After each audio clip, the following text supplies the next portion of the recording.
this assessment asks us to convert the structural formula to a line angle drawing. Let's do that by starting with the methyl group.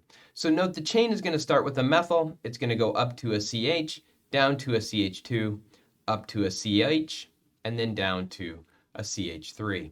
We can start with our CH3 here. This one will be our CH, this carbon where my pen is now, CH2, CH, and then CH3. Let's count up the carbons to make sure we have it right. We have 1, 2, 3, 4, 5. So we have a 5-carbon chain. Note that coming off of the second carbon in the chain, this one here, is our bromine. And then the third carbon is a CH2, so that's good as shown. The fourth carbon has a hydroxyl group, so we can add the OH. The fifth carbon is the CH3, and so our line angle drawing is complete.